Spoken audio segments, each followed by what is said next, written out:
Chinese New Year naman.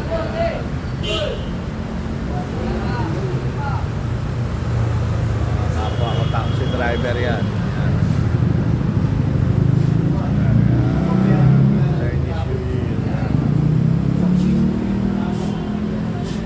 Malalapag pa lang yan.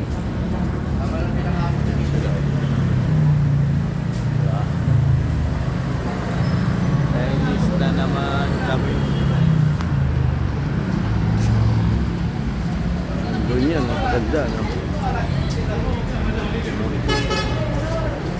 Chinese naman.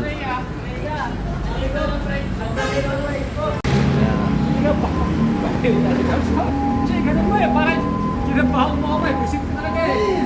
Yun na, kami na. Imbis na literary yun eh. Kukunin mo yung literary. Kinabahan. Pakita mo na kanya.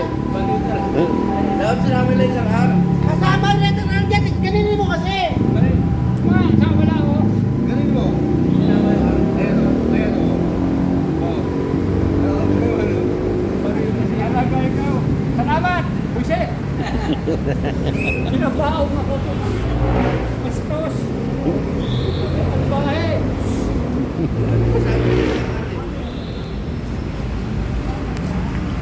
Kabaong na pala, no? Nagsabi ko lang yung gano'n eh. Yung mga tuli ka ba? Sama lahat, no? Makulit kasi yan si Benji, eh. Yan. Gusto mo mag-picture? Picture daw. Habang maaga pa, pipicture na kita. Para makikita mo kung ano yung itsura mo. Yari ka ngayon kay tatay, ayan na sa likod, oh. Ate siya, nakita niya na yung itsura niya nung Kinabahan mo siya. Eksakto. Oh, salamin na lang ang kulang. Buset. Loko, yun. Yung boundary mo problema sa akin. Nagmamakawa pa sa akin yung boundary. Parang awa mo na, boundary mo na ako.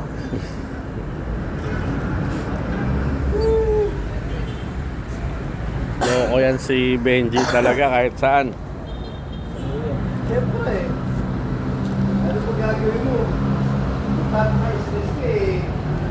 Nakaka-stress mo na yung biyahe natin. I-stress mo yung sarili mo.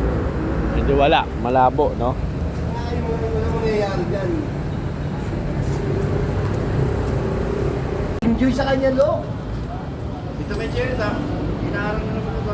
Oo. Kaya nga, malaki separation fee doon. Ikaw magpapatawad doon para may separation fee ka.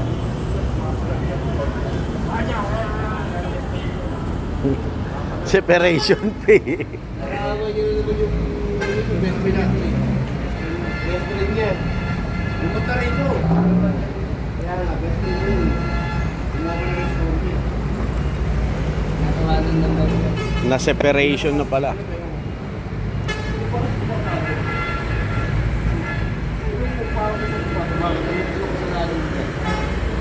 Mula alas 10 ng umaga.